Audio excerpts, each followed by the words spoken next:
We are here to bring you everything and anything surrounding Porsche. I'm Mike. I'm Aaron. And this is P-Car Talk. All right, welcome to the show. I'm Mike. And I'm Aaron. And this is P-Car Talk. And as the U.S., at least, and the world is kind of recovering, so we're still pumping out podcasts. We're still doing our thing, so we're still providing content for you guys. I hope you guys are well. I hope you guys are safe out there. Hope you guys are getting back to work soon. Yeah.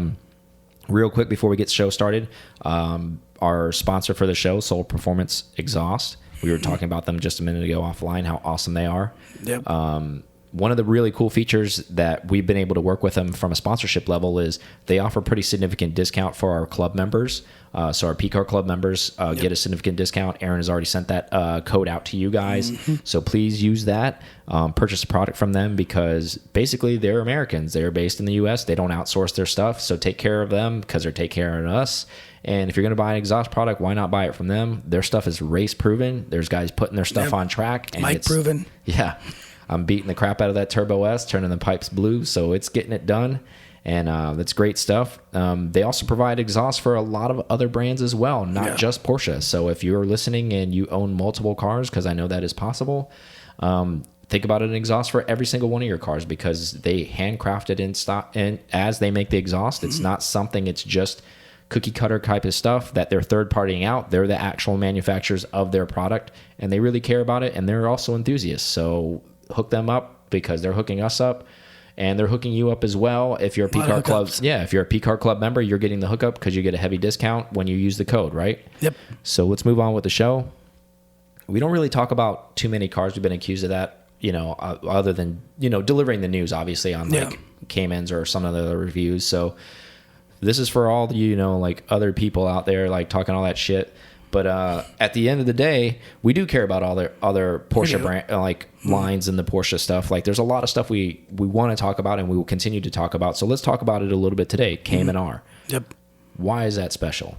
Because it's, it was super limited edition. It was that hardcore before there was a GT car. Yeah, 4 Caymans, right? Yeah. So yeah, he's absolutely right. So Porsche didn't really put a number on exactly how many they produced. As like anything, people go down the water hole or gopher hole or whatever the hell you want to fucking call it.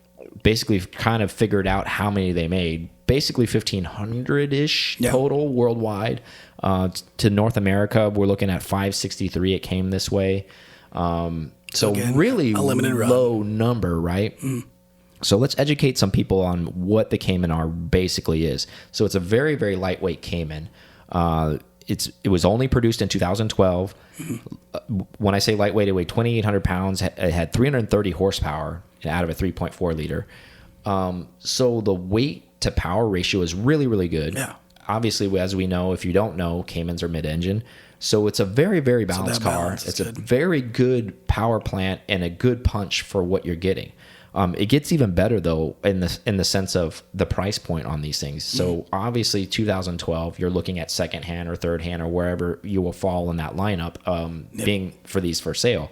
You can find them anywhere from like 50 grand to upper 60s, which is in the Porsche world. I know it's pretty affordable to get something this rare.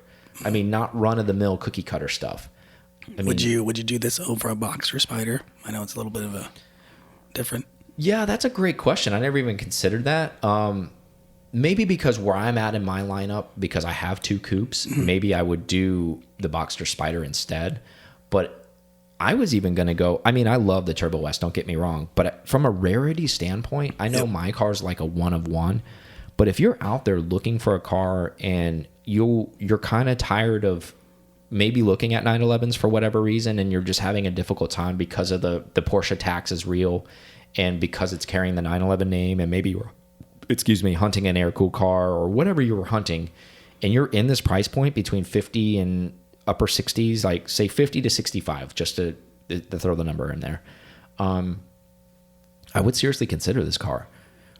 And I actually took a look on the internet to see basically what's circulating as what's options, and I did a quick gather of some of the common sites that people use, and I only found 8 for sale. They only made them in the green color, right? No, that was a special color that they made. The most common colors are the silver. They have a Guards red one. They have white, and which leads me. Hey, great question. Way to lead me into it. One of the 8 that I found was a Vesuvio edition PTS. So that's essentially a purplish color. I know that's a 101 without them saying it's a 101. That's a 101 car because it's a Cayman R and it's PTS. That's really cool. And the car's only $63,000 and it has 19,000 miles on it. So it's low mileage. Yeah. So you're pretty much picking it up almost brand new. And every box is checked on this particular one that I'm talking about. It has carbon buckets in it. Nice. Like it's optioned up. So it was 90 easily, if not more. Probably. But you think about that price point for a second. For $63,000, essentially you're getting a GT car. But actually it's more rare than a GT car because, for example, when that number 8 that I said about that car for sale nationwide, and remember it was a 1 year only production, so that makes it even more special. 991 GT3s for sale in just North America at least. Over 130 of them for sale right now. That's a lot. It's a shit ton, bro. It's a lot. Now I know it's still kind of the last gen, and they're not they're around. But here the point is, even in 2012 or 13 or 14, I guarantee there probably wasn't 130 Cayman R's for sale second hand, even in 2013 or 14. And you probably couldn't get them when they were for sale in the first place in 2012. No, they probably they probably went to all the special people, whoever wanted them or whatever, and. Either way. And you don't really see many of them. I mean, I don't know that I've seen... I've only ever seen one, and that was in California when we went up to Angelina's Crest. Oh, yeah. And we went to Newcomb's. And I'm sorry if I forget your name, but yours was white. You know who you are if you're a listener. He was friends with Drew. Okay. But I don't think he was with Drew. But remember, he drove the Cayman R. It had a cup wing on it and had BBSs on it. Mm-hmm. Remember, he showed up. And it was straight piped, and I was like, man, how do you have a straight pipe car in California? He's like, you got to know people, whatever. But anyways, that thing sounded fierce. Yeah. Because we were parked at I remember this because Gabe drove it. Yeah. And we were there with, there was a lot of groups that ended up meeting up at that point. The Dar Fascination guys were there. JP and Mikey. And we ended up stopping on the side of the road there on a little turnout on Angelina's Crest, and you could hear him coming because he was going to meet up with us, but there was no other cars on the road, so it was quiet, and his car was echoing through the mountains. And I was like, what the hell is that? And they're like, I bet it's so and so. And he shows up and it's a Cayman R, and I was like, that's dope. Yep. And that was my first experience seeing one in person firsthand. Now his was pretty juiced up. It was modded, with externals, nothing like internally, just stuff you could bolt on. But it was a sexy looking car. It looked good. So the point of us bringing this up is you don't always have to hunt down a GT car with all of the hype that goes into these GT cars where people get into this, and we're guilty of it too, because get caught up. You get into this GT car, and you have the blinders on, and you get this tunnel vision. You don't even look outside of it. And we're bringing this up to all the listeners to say, this is an alternative to a GT car, which essentially is like pre-production GT car. Yeah. And if you're into something special and unique, this is a very special, unique car to kind of hunt down, the Cayman R. And 100% usable too. That power range, even with the weight, you can be all in it for a lot of the time. Yeah. And to think about it, like I said, I found another one, obviously that the purple one, that the PTS one, that would be my choice because obviously that's a pretty cool color all the way around. But anyways, and it's not like an ugly purple. It's like a midnight purple. It's a dark purple. Mm-hmm. So think about that at 63. But there was a grayish one on there that had not crazy miles on it. I want to say like 45,000 miles that was selling for 51. Okay. So a $12,000 difference to not have the PTS one with a little bit lower miles. If you're looking in that price point and it's still a special car. So essentially you're getting a one of 563 that came in to North America. How many people can say that about if you're hunting a car and you want to get in the Porsche group and you want to get something unique that's not a cookie cutter stamp run of the mill, and you don't want to go spend $100+ in the GT market. Yeah, even if you're in the Cayman camp itself, I mean, maybe that's an alternative to a GT4. Mm-hmm. I mean, get you really close. I mean, you can't get a 911 GT car for $51,000 unless you got a smoking deal like 7 or 8 years ago, like our buddy Wes did, or one pops up every once in a while that has like super high miles on it that's probably been tracked and clapped out. But I'm talking about something that maybe has 45,000 miles on that was taken care of. You're not buying a GT car for that. You know, we should talk to our coffee Mike. Tell him about Cayman R's. I don't know if he knows. Yeah, I don't know if he and not to take anything away from him. I love him. He is hell bent on getting a GT4. Okay, and that's okay. And that's not. He knows himself, and there's nothing wrong with that. This is just for an alternative, is I guess what I'm saying. And there's nothing wrong with an aspiration of hunting a GT car. I'm still guilty of it. I still want a GT car, of course. But I would love to add one of these as well because this is a very unique car. Mm. It goes to the point of think on the lines of 911R.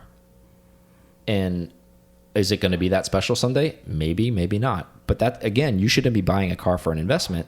But if you're buying for rarity and uniqueness, this is where you need to be at. Yep. Now, if it continues to get better over time, as far as like they don't make another Cayman R for a long, long time, this value on this car could go up. Yeah, because there's nothing else for it to. Yeah, it has all the. So I'll circle back to summarize real fast. It has all of the elements to be a future big ticket item for a couple of reasons. 1 year only production. That helps. Number 2, low production overall worldwide, only 1,500-ish. Then, and Aaron brought up another color, like a very sought after color, is like called the Pure Dot Metallic Green. Yeah. That's another. It's a really like light metallic greenish. Yeah, it was the launch color, I think, or the press car color or something. Yeah, and the uniqueness of that color. Here's why that color is unique. It has never been used, because I did the research, on any other Porsche car. It's only been used on this. Now that Vesuvius color's been used on 911s before. That was a 993 specialty color where they ran off like 65 of them or something like that. There's your green color if you're going to go PTS something. Yeah. Go take that. But you might not be able to, though. Maybe. Because there's some stuff, even when you PTS stuff, in the color wheel that's not available. And also, I don't know if you really want it. I think it's unique to the Cayman R, so maybe that's why it's kind of cool because of that. I don't know how well a 911 may wear that color. I don't know. No. Either way, I was just pointing out the attributes of that, what makes this so special. And circling back to the power to weight ratio, 2,800 pounds, 330 horsepower. This is a great user car too if you just want to use the crap out of it, not just to sit it in your garage. So you're getting a great car that's probably you're not going to lose on the car. You get to drive it, and you get the rawness feel of a GT car and not pay GT car money. Yeah, I mean, that's more power than a base 997 and less weight. Yeah. So, I mean, what a win that car is, right? Would you own one? Yeah, I think it would. After seeing that one in California, I really liked it. Mm-hmm. I'm going to turn the tide on you and ask you the same question you asked me earlier. Spider or Cayman R? I'm a coupe person, so I probably Cayman R it. I don't know. I mean, I enjoy the roofless experience every once in a while, but I think I would just do the Cayman R. I don't know what color I would get. For some reason, I was always thinking they came in that green color. Actually, it's really hard to find one in a grreen color. Well, yeah, I didn't love it, so I was happy to know that there are other colors out there. Yeah, the more common ones, like I said earlier. I disagree with you. I like the open air experience. Like the older I get, I think I disagree with that too. I was just about to say I don't think it could be the only car you have, but I take that back because I think it depends on where you live. If you live somewhere, maybe like Southern California or another place in the world that it doesn't rain that often and it's really nice weather and it's very temperate all the time, I can see a Speedster or Spider being your only car and never really putting the roof on. So you can hear more of the engine noises and the exhaust because honestly, that's what it's really about when you're doing spirited drives, to be able to hear that stuff. When you have a coupe, it's really muffling a lot of that. So it depends on where you live. However, I do think if you happen to be in an unfortunate situation where you can have more than one, I really think that you should have some type of open air, whether it be Cayman, whether it be a Boxster Spider, or some type of 911 variant, even if it's a Targa or if a full-on cab, whatever. I really think they're special in their own way. You could still make a motorsporty. Obviously, I think it adds to the element of the drive when you're maybe doing a canyon drive or you're doing a fun drive like that. It gives you a sensation of speed because all that wind is coming into the cabin. Sound, so I think there is an element that us, and I'm guilty of it too, calling ourselves coupe guys, are missing a piece of something that you don't really know what you're missing. Now, if you're in a situation where you really only can have one, obviously maybe get the coupe. That's where I would land. I would only want a coupe as well. But if you can have more than one, we have friends that live out west that have a Boxster S and 911s, and on good, nice days, they drive the Boxster S and they love it. There's nothing wrong with that. And all those people that talk trash about those two, stop doing that because those are nice cars. I think it's a tough thing, but I wanted to talk about the Cayman R because not enough people talk about them. I know they're super rare, and there's a lot of Porsche self-called enthusiasts that don't even know what a Cayman R is. I didn't. You know what? I haven't even thought about one since Rennsport. Yeah. Or was it Luft? Whenever we were in California last. I think it was Luft. Luft, yeah. Yeah, I think it was Luft. Sense, yeah. So a great car. You're welcome if you're listening or watching, because that was a layup for anybody who's on the market and they're hunting right now. Yep. That's a good one to buy. They are very rare, and you have all of the reasons why to buy it, like we talked about already. All of those things, I won't repeat it. But if you buy that purple one that I was talking about, that PTS one, you give us a shout, because that one send us some pictures. Is badass. That's the one to buy out of those 8 that are for sale. Let's move on. This is pretty new and pretty interesting topic, and I'd like to talk about this for a little bit. Obviously not to go too far around the horn, but I think it's actually very, very interesting. Singer commissioned its first all-wheel drive Singer. Still looks like a Singer. Yeah. It's just basically a C4, if you can imagine that, in a 964 instead of a C2. Obviously, they're not claiming in that. They're saying it's an all-wheel drive. Little year-round driving. Exactly. And this was for a client that requested it. I want to hear your thoughts before I give too many questions on this. Does he live in Chicago? Yeah, I don't know. He didn't, obviously, for privacy reasons, get into it. But what are your thoughts on this?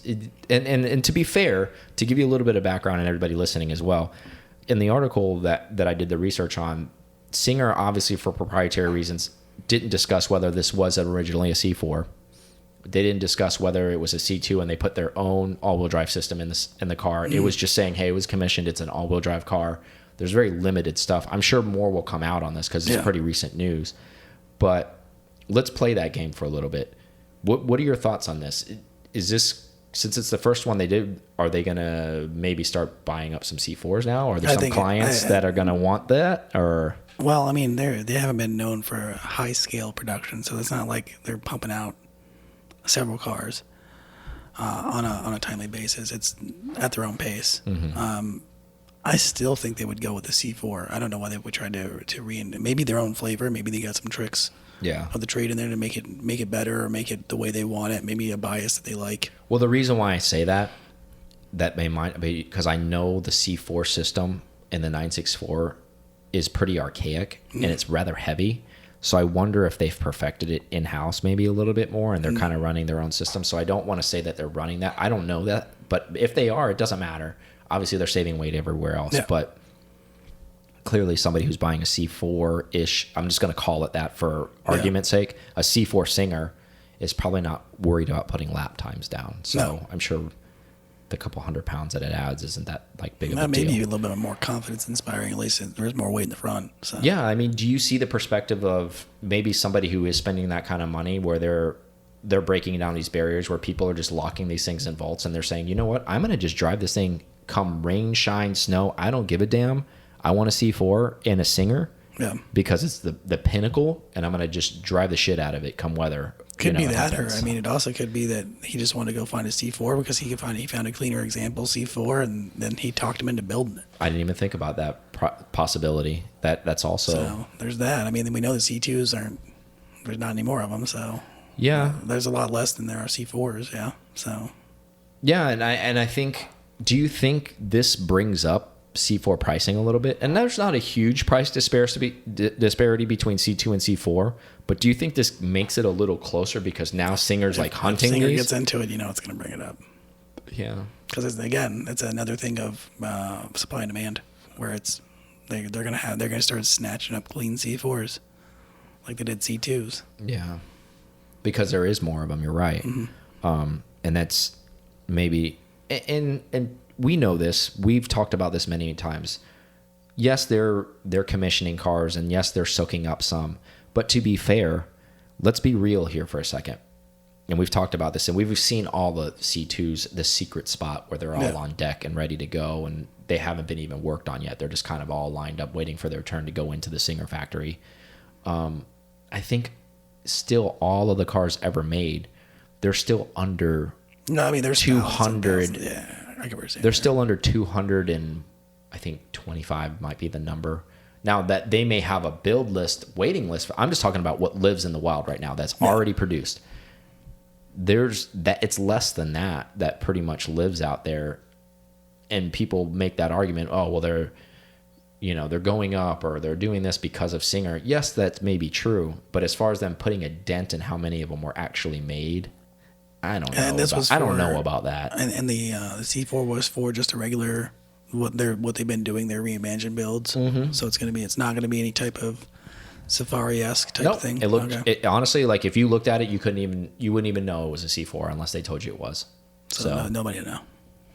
True, but I guess from a client's perspective, what if you were like, and I want to play the what if game with you for a little bit to try to get your perspective. If you were a client and you were in a situation and C2s were a very, very hard demand because they're all the ones that are in line are spoken for already. And you can't find a good donor, and whoever at Singer is that person who suggests it to you. Hey, maybe you should look at C4s. Maybe that would that turn you totally off, because is that go away from the actual legendary 911 rear wheel drive? I don't know. Rear engine. There's a lot of aura behind that. There's a lot of. I don't know. That's what I think of when you think of 911. You think that's where it's at. It needs to be a C2. It needs to have that power that the Singers are putting down for it. But I don't know that that's true. I mean, the only test there would be side by side what they actually do. I mean, like I said, if they change that bias, if it's like 80-20, you might not ever know that it's really an all-wheel drive car. There may not even be a hint of that. Yeah, kind of like a 996 turbo or something like that, where it's majority of it's to the rear and you get a little bit in the front just to help here and there. And even if it's not, maybe it's specifically for somebody that lives in a bunch of snow and wants to, like we said, drive it all year long anyways. Maybe they want that feeling of being able to.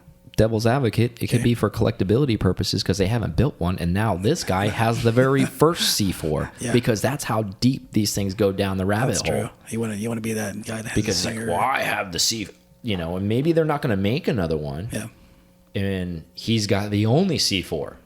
I would imagine he's the prototype. That's what I would. Yeah, I don't imagine Singer saying to somebody who wants one, who has the money to buy one, to say, I want a C4, and they're saying, no, you can't have one. We're only building one. Did they talk anything about price points? It's still the same, just as expensive. They didn't even get into that. Because that's probably got to be more expensive now, because there's got to be different things they have to compensate for. Possibly. I mean, at that price level, like what's a 10, 20, 30,000? Yeah, that's true. Really, at that point. I just think it's an interesting thing, and it shows a little bit of diversity, which I can appreciate between them, because they have the DLS, which is an ultra lightweight car, and now this is kind of like essentially, I mean, you can't call it that because there's still a lot of carbon fiber in the car. They've lightened the car up, but this is their kind of like C4 lightweight. Like this is their heavyweight essentially, because they've added the all-wheel drive system. I like the functionality about it, being able to, in theory, who knows if it's going to be used this way, but in theory, to be able to say, oh, I'm going to use it in rain, snow, inclement weather, whatever. Hopefully the gentleman or woman does. Well, you know what? Maybe just thinking about it, maybe they're doing their take on the lightweight 964, where all-wheel drive. So possible. Maybe they're doing the best version. Yeah, that's entirely possible. So. Yeah, I mean, do you like the added element of them having the ability to choose, I guess, other than C2? I guess it is nice for that customer to have that, because now you're not just saying, okay, I can do. It gives them a little bit more. I think it helps the like production, right? Because it opens up another door for them to find more cars, essentially, and help the value of my car go up. I know all about that. Because it's all about me. Exactly. So, with that being said, we have a friend in town that picked up a C2 not too long ago. Congratulations to him. Speaking of 964s, when are you going to buy a 964? That's a good question. I'm looking. We'll see. It's in the plans. Those of you don't know Aaron the way I know Aaron. Aaron does not like to move very quickly on anything. I know that's shocking to a lot of people because he's a very energetic kind of guy, and he's like very high speed, and I always have to like pull him back before he makes like a rash decision or something like that, because he's like always like, let's go. I'm making decisions. Like, I'm like, hey man, you're making way too many decisions. You need to settle down. You know that's the case with him. Yep. So I know that's shocking. So maybe fast forward 3 or 4 years from now, maybe Aaron may have a deposit down on a 964. Lift could hold like 11. Yeah, 2050, you may see Aaron in a 964. Have cards right on black interior, just like Mike. When they've gone up 3,000%. He's like, oh, I should have bought one a long time ago. I was like, that's what I've been saying. But anyways, in all seriousness, I think he is very loosely looking for one. If you're listening and you have one, he obviously not looking for a handout, but if you have a clean example, please reach out to us. What are some goes and no-goes for you when you are looking for your 964? C2 black interior. That's pretty much that's the list. Okay. I mean, color-wise, I haven't really. And not silver. Got to be a coupe, right? You don't want a Targa or a cab? Coupe, yeah, coupe. I don't care for Targas or cabs. I'd entertain a Targa, but probably not. They made very few of them, so they are special cars. So, you've heard it. Black interior. It's got to be a C2. Got to be manual. Yeah. No cabs. Automatic. But send him some links if you find something. Or if you know somebody that maybe is selling one, it's not on the market, let him know. Is there a mileage restriction or anything like that? I don't care. No? Okay. So it'll be, if it's not rebuilt, it'll be rebuilt eventually anyway, so whatever. So so past DE track monkeys that were out there getting beat down, that's on his list too. Go make it happen. I don't care. Yeah, exactly. He'd probably rather have it like that. He's going to paint it up like 277, like Magnus style. 772, that's what I'm going. Just reverse the numbers. 813, our area code. Well, what's that mean? But in all seriousness, I think he's looking for one. Hopefully he finds one soon. I know there are a lot of people actually still, surprisingly, you think everybody in the world that has a 964 has one already. That is not the case. Yeah. There are still a lot of people still looking. Keith just picked up another one. Yeah. Yeah. I would recommend, I know you and I have talked about this offline, you need to pull that trigger before November so you can drive it to Luftgekühlt, so you can be part of the inner crowd instead of on the outside. You're not the only one. I know. The other half is telling me the same thing. Hey, if you have her seal of approval, then it's time to make that happen then. I found you one.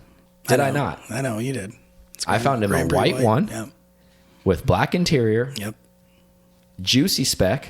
Yeah, super low miles. And he's like, yeah, well. And it's local. That's true. He didn't even go look at it. Yeah, there's no denying that. He didn't even go look at it. Anyways, enough razzing him. Let's take a quick break and we'll be back. Right. Thank you guys listening to PCAR Talk so much. We appreciate you guys so much. I can't say that enough. Check us out on YouTube. We release videos on Mondays, Thursdays, and Fridays. Help support the channel. Everything we're doing is trying to bring the community closer together. We definitely appreciate that. Also, when you go onto YouTube, if you could subscribe, maybe pass it along, make a comment. We really appreciate that. Again, circling back to pcartalk.com. There is a newsletter created on there. Please put your information in there. That way we can keep you up to date on anything that's coming forward and anything that we're going to be doing moving forward and all the exciting things that are coming out. Now back to the show. We are back from break. Thank you for joining us. So, just to put things to bed, because I think people are unsure, I haven't seen any of the speculation. Yeah. Been seeing comments, been seeing shit talking happen. Not to particularly with us, but just speculation in general. Yeah. Speculation in general. 2021 GT3, 100% confirmed. It is naturally aspirated. Which was what they were saying before. Not a fucking turbo car, guys. Yeah. We have, there's a turbo on that car. I'm a troll on the internet. Shut the hell up. It's naturally aspirated. Yeah. Porsche's confirmed it.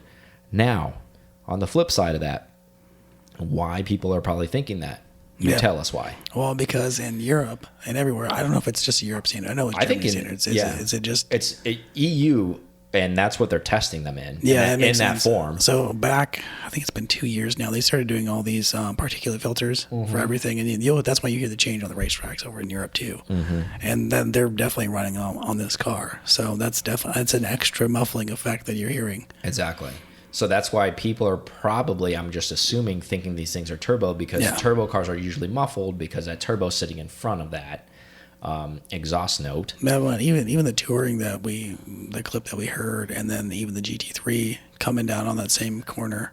Yeah. It doesn't sound like there's any bad. It doesn't sound like a turbo to me.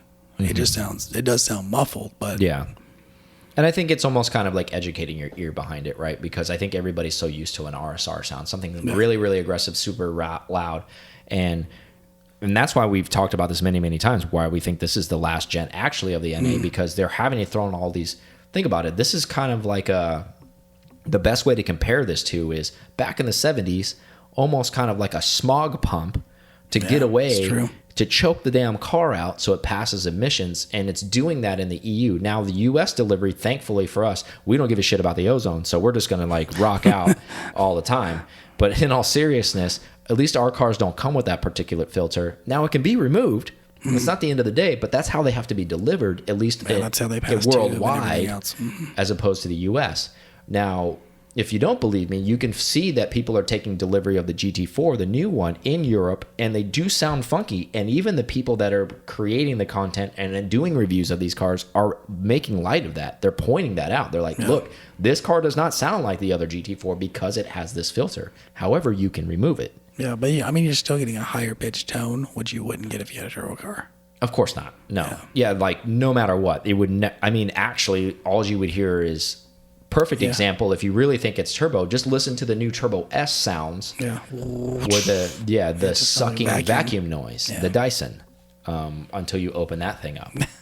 So until you get the whistling and the crackles and the pops, because the last gen Turbo S sounds fantastic with an exhaust, because you hear a lot of D-cell crackles and pops because there's a lot of D-cells, unburnt fuel getting burnt out in the exhaust, and you're hearing a lot of turbo whistle. They sound outstanding. They have their own exhaust note, but the factory tuned one and all factory spec and factory exhaust, yes, they do have a different sound. However, if you compare that sound to a naturally aspirated car with a particulate filter, you can still tell it's naturally aspirated. So enough on that source. I just want to put that thing to bed. You guys that all have an allocation for that, enjoy it. Enjoy that car. Don't be a douchebag and try to like upsell that thing and think because it is the last naturally aspirated car you're going to make a buck, and then you're a tourist in that car. Be an enthusiast. Don't be a douchebag. Drive the car. Have fun with it. Enough on that. That's like PSA. Yeah. So 2020 Cayenne Turbo SE Hybrid. Jesus Christ, that's a mouthful. Coupe. Coupe. What? It's same thing with this falls in the same line as the Panamera Turbo SE Hybrid. It's just for longest name in the Porsche lineup. Like these are combating each other. For sure.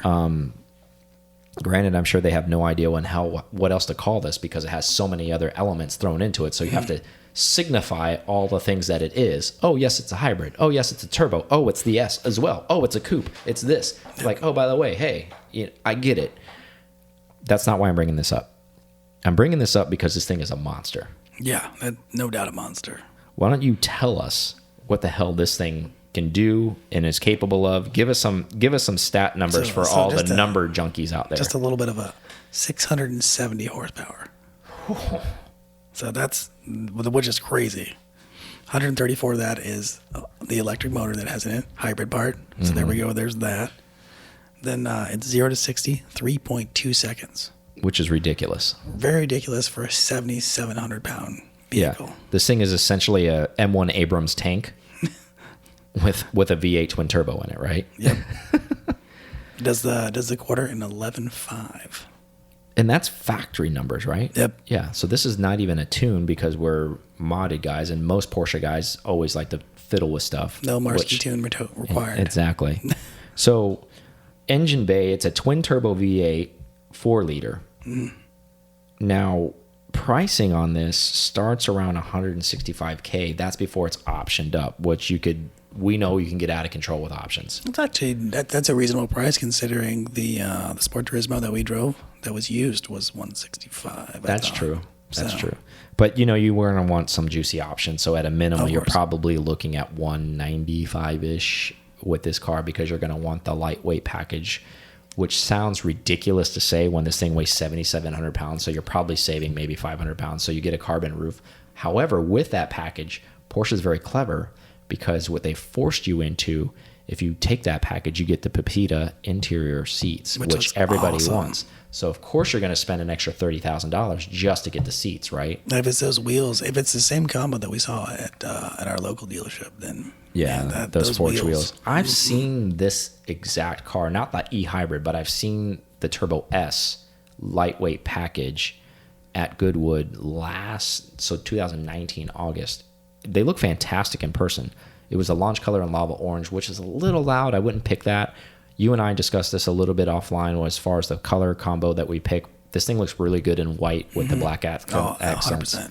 And then imagine that with white a on the gray Pepita. Yeah, killing them. Yeah. Absolutely killing them. And then literally killing them with the horsepower and hurting a lot of feelings with the 11.5-second factory with the warranty making that. And then after out of warranty, you put a little tune in it. You're probably running a 10-second. Yeah. And in a 7,700 horsepower SUV, you're really hauling you're hauling the mail. Yeah. Anywhere you want to go.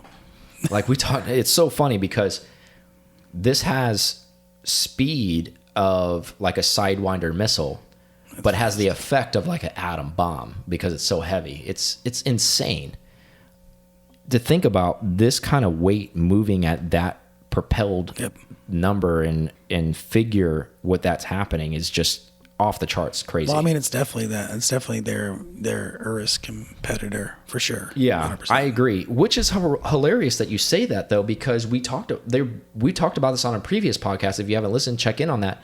They're making a Cayenne GT though. I don't know. So what is that going to be? That must be crazy. Like a 750 horsepower, 800 horsepower power plant, something like that? It may not be so much a horsepower bump as a lightning. It must be like carbon fiber doors. They're going to have to get weight out True. of it. So that's a good point. Maybe they take a couple, maybe they take 1,500 pounds out of it somehow. I don't know. Yet, more information to follow once we have it. But that's going to be interesting because that's been openly discussed that it'll be a 2-door.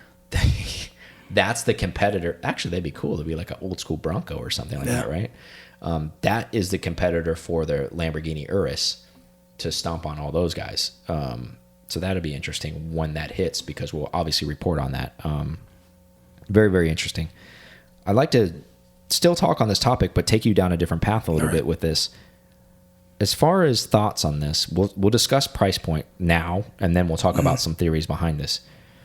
So let's say you optioned out this, basically what we discussed, $195,000 or $200,000 or wherever. Let's just make it even $200,000. That's still a lot of money, man. I mean, yeah, but if I want my lineup to be the same across the board, if I already have a Turbo S 911, and I already have my Sport Turismo Turbo S hybrid, for other things, and I want something else that's a little bit taller. Yeah, so that's another checkbox on the line. I have my SUV. Got it. Maybe the wife or the... So you're like Tom Cruise from Tropic Thunder, swinging from your knees, huh? I was trying to get it all. Swinging from your knees. Trying to get it all. Gotta have that power. That boost life. Playa. So I think that number is really up there. However, unfortunately, everything that we buy nowadays, I just feel like the price point when you see this is just sticker shock on everything, right? So... Yeah, but like people have said before, there's always leasing options and stuff where it's not as jarring. Mm-hmm. But I mean, it's still a number there. Okay, so let's play that out. Leasing. Yep. That's a great option, and that takes us down the path where we're going now. Now, first gen, now they weren't E hybrids, but first gen Cayennes, Turbo S's were creme de la creme, the big dog. Yep. Probably 150 grand or between probably 110 and 150 or in 2005, 2006, whenever you could buy one. Let's just say that. So those can be had for $16,000, $17,000 now. Easily. So think about that as far as the depreciation aspect. I know it's 15 years. Yep. However, do you see this particular model depreciating just as much as the other one? So in 15 years from now, yeah.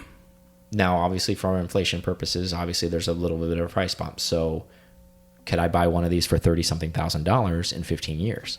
Probably, but if you're buying it new, then you're not concerned about that price. But if that's a huge dick punch, though.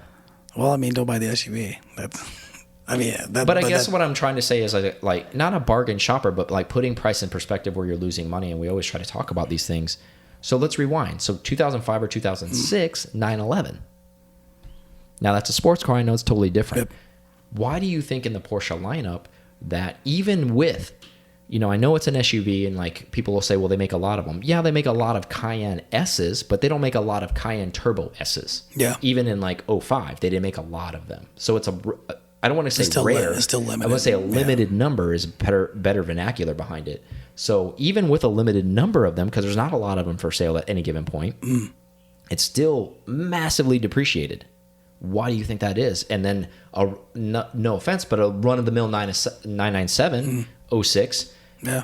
Granted, that car was probably what? Retail, we're just guessing, 75 to 90,000, depending on how it's optioned. Okay, so an 06 Carrera S manual is still carrying $45,000. So at least 50% of what it was, or a little bit more, depending on how it was optioned. So maybe 60 or 70%, as opposed to 10 to 15% of what its price was. Yeah. I don't know. I mean, maybe just... Is it because it's an SUV? There's not it doesn't go out and race. Yeah. So, is this thing spent a lot of time at soccer camp? Is that why?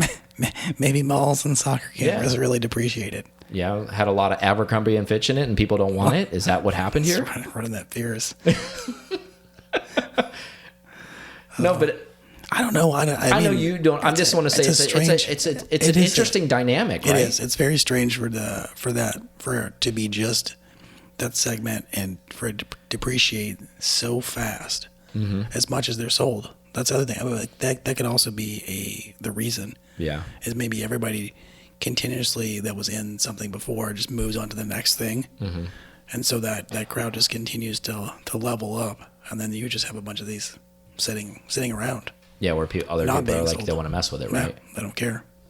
And here's a couple things that I thought of on the spur of the moment while we're thinking about this. Now, there's going to be people who are listening there argue. It's like, well, that's a sports car. It provides a different type of entertainment. So let's compare it right now the best we can to apples. Let's take a Carrera S, let's say 06 manual for $40,000-ish. That's in the ballpark. To a 05 or 06 Turbo S Cayenne. Granted, it's, Triptronic or whatever the hell you want to call it, torque converter transmission. However, from a power ratio in a straight line, I think the Cayenne, probably Turbo S, gets that car. Now, you're not driving in a straight line. I get that. We're not drag racing these things. It's not the same. But the price disparity between currently, so basically $45,000, $15,000. There's a $30,000 price disparity between the two of them. You're trying to get more car if you get the SUV because it's literally more car. Yeah.